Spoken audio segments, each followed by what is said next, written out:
మన ప్రభువును ప్రేరక్షకుడైన యేసుక్రీస్తు నామమునకే మహిమ ఘనత ప్రభావములు కలుగును గాక. Jesus with has ministries YouTube channel వీక్షిస్తున్న మీ అందరికీ మా హృదయపూర్వకమైనటువంటి వందనాలు. ప్రియులారా, ఈరోజు దేవుడు మనకిస్తున్నటువంటి వాగ్దానము మీ అందరి జీవితాల్లో గొప్ప కార్యములు మీరు చూడబోతున్నారు. ఇప్పటి వరకు ఎంతో నిరాశ, నిస్పృహ, ఏ దిక్కు తోచని స్థితిలో, మరి ఏం చేయాలో పాలుపోని స్థితిలో ఉన్నావేమో. అయితే నీ దేవుడు నీతోనే మాట్లాడుతున్నాడు.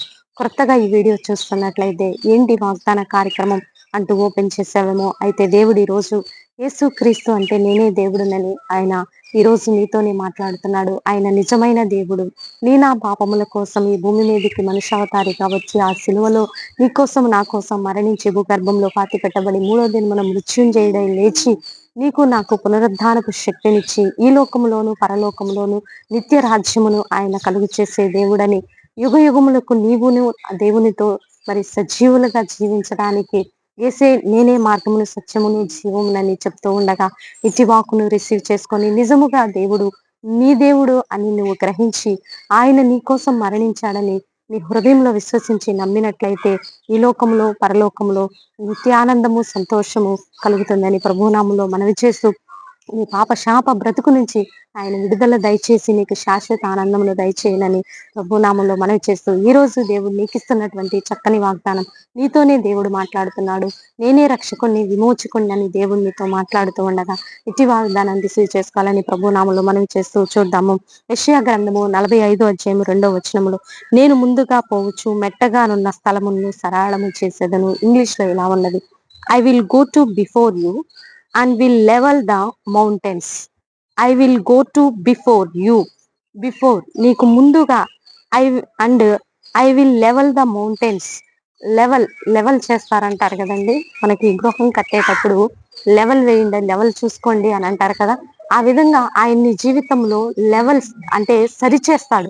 నీకు ఏదైతే కష్టంగా నష్టంగా బాధగా ఉందో, ఏ దురాత్మ శక్తులు నీ మీద పనిచేస్తూ నిన్ను ఆర్థికంగా ఆరోగ్యపరంగా కుటుంబ పరంగా ఎదగనీయకుండా నిన్ను అన్ని విధాలా నష్టపరుస్తుందో అట్టి దుష్ట శక్తుల ప్రభావం నుండి, అట్టి చీకటి శక్తుల ప్రభావం నుండి, అట్టి మనుషుల ప్రభావం నుండి, అట్టి దురాత్మ ప్రభావం నుంచి ఆయన నీకు విడుదల కలిగించి నీ జీవితంలో మరి ఏదైతే ఎత్తుగా మెట్టగా కఠినంగా కష్టంగా ఉన్నాయో అవన్నీ కూడా దేవుని జీవితంలో తీసివేసి నీకు ముందుగా ఆయన నడిచి అన్ని సరళము చేసి అన్ని విధాల నెమ్మది కలుగు చేస్తానని దేవుడు ఈ రోజు వాగ్దానం చేస్తుండగా ఇది వాగ్దానాన్ని రిసీవ్ చేసుకోవాలని ప్రభు నామలో మనవి చేస్తూ చిన్న ప్రార్థన చేద్దాం. ప్రార్థన. పరిశుద్ర మహాగరుడ ఘనమైన తండ్రి, మీరు ఇచ్చిన చక్కని వాగ్దానాన్ని బట్టి నీకు వందనాలయ్యా. మా జీవితంలో కొన్ని క్లిష్ట పరిస్థితులు మేము అభివృద్ధి చెందకుండా క్షేమము పొందుకోకుండా అపవాది చేసే ప్రతి ప్లాన్లు, వారి కుట్రలు, వారి తలంపులు, వారి ఆలోచనలు, వారి యొక్క ప్రభావము కుటుంబాల మీద, సంఘాల మీద, వ్యక్తిగత జీవితాల మీద, స్టూడెంట్స్ మీద లేకుండా పోవును కాక. వ్యాపారాలను దీవించండి, ఉద్యోగస్తులను దీవించండి. నీ కరుణ కటాక్షము ప్రజల మీద కుమ్మరించి భారతదేశాన్ని దీవించండి, తెలుగు రాష్ట్రాలను దీవించండి, అధికారులను మీరు ఆశీర్వదించండి. సుప్రీంకోర్టులో దళిత క్రైస్తవుల మీద తీసుకొచ్చిన ఈ భయంకరమైన తీర్పు కొట్టివేయబడును గాక. పోరాడుతున్న నాయకులందరికీ మీరు తోడుగా ఉండి న్యాయం జరిగించండి. భారతదేశంలో తెలుగు రాష్ట్రాల్లో శాంతిని నెలకొల్పండి. ప్రపంచ వ్యాప్తంగా నీ సంతోష ఆనందము శాంతి చేత నింపి ప్రజలందరూ సంతోషంగా ఉంటకు సహాయం చేయమని, చిన్న బిడ్డలపై మీ అభిషేకం ఉంచమని, బాలింతల చుట్టూ మీ కాపుదల ఉంచమని, గర్భిణీ స్త్రీలకు నార్మల్ డెలివరీస్ దయచేయమని, గృహాలు లేని బిడ్డల గృహాలు దయచేయమని, విడిపోయిన కుటుంబాలను కట్టండి, కోర్టు కేసుల నుంచి విడుదల దయచేయండి, కష్ట పరిస్థితులన్నింటిని విడిపించి ప్రజలకు నెమ్మది కలిగ చేయమని, ఈ రోజు బర్త్డే వెడ్డింగ్ డే జరుపుకునే బిడ్డలందరినీ దీవించి ఆశీర్వదించమని, మా కుటుంబం చుట్టూ కూడా నీ సన్నిధిని కాపుదల ఉంచి నీకే మహిమా ఘనత ప్రభావములు తెచ్చుకోనమని యేసయ్య అతి పరిశుద్ధమైన ఉన్నతమైన నామంలో అడిగి వేడుకొని పొందుకొని ఉన్నాము తండ్రి. ఆమేన్. ఆమేన్.